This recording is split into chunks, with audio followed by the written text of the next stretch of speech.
Hello everyone, Cosmic Fireblade here, and today I'm doing a review on Battlefield 1. And what I can say is, from the intro, is what a way to introduce natural history to the world. I mean, during the prologue, you can play this as it's downloading. That is a great feature. I'm not one to judge, but everyone out there who's played a game knows how frustrating it is to wait for a game to download in order to play it. Battlefield 1 has nailed that on margin. And the graphics, I mean, look at the graphics on the gameplay at the moment. This is only the prologue and it hasn't even downloaded properly yet. This is what players can experience, what it was like in trenches, what it was like on the battlefields. Ironically, that's the name of the game. Now, the art of the gun, I mean, it makes you feel like you're going back in time to a range of fire, smoke. They've outdone themselves in this game. However, there are some good and bad points, and I'm just getting the good points out of the way.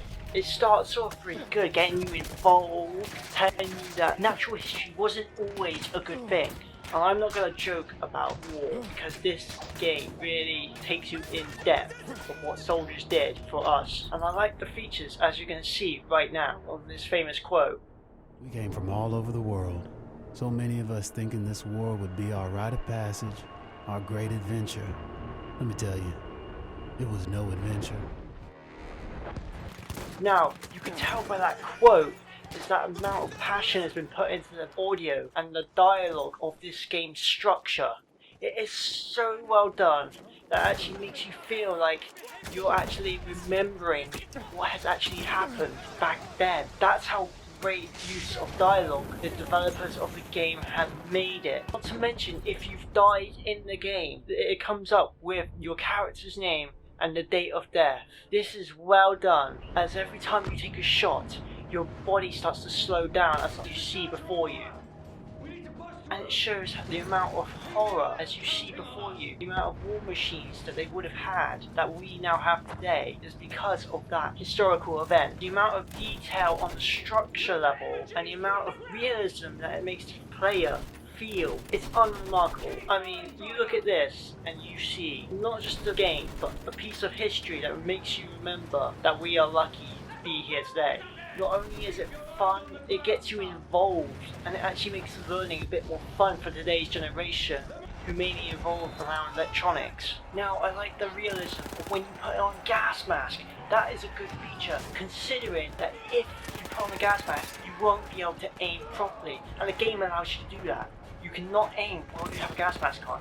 That is realism quality, as the mask would block your sign of vision. This made life hard in the game. And the amount of mud on the weapons and on your character details, that has very much been outdone. I mean, if you do like 8-bit Atari graphics and compare them to this, you would see how much realistic this game presents itself to the gamer, to the user. It is just remarkable on how much we've evolved. However, as you go into the game, you're experienced with a menu. However, this is a good and a bad point, and added much more detail to the actual menu. However, they didn't. This is a very much downfall, in my opinion. However, it makes up with it on its multiplayer, as it has a huge range of servers, allowing people to connect from far and wide to actually feel the battle experience and actually work as a team as they did back then. This is a good feature. Majority of the game mainly consists of capturing objectives, disarming bombs. I don't know about you guys, but I like the feeling of actually charging in with like an assault class. I will talk about the classes later on in the video. However, as you can see, you can also earn medals.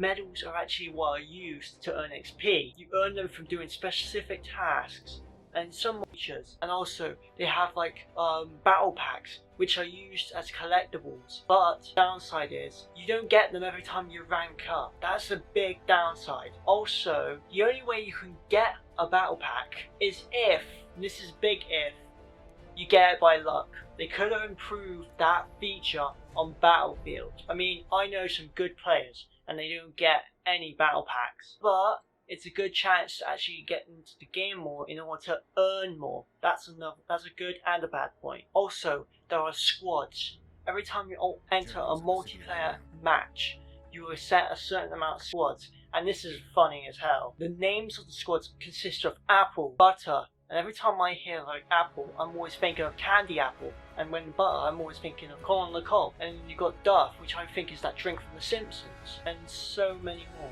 Also, there are very funny moments in the game.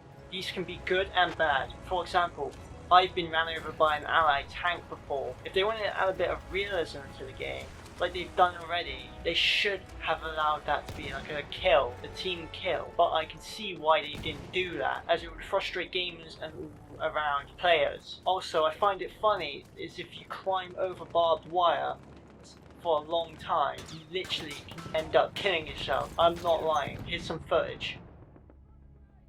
However, you consist of 4 classes: Assault, Medic, Scout, and Support. Assault consists of a basic handheld assault rifle, a pistol, and 2 gadgets. I prefer the anti-tank grenade and the tank cannon, along with a knife.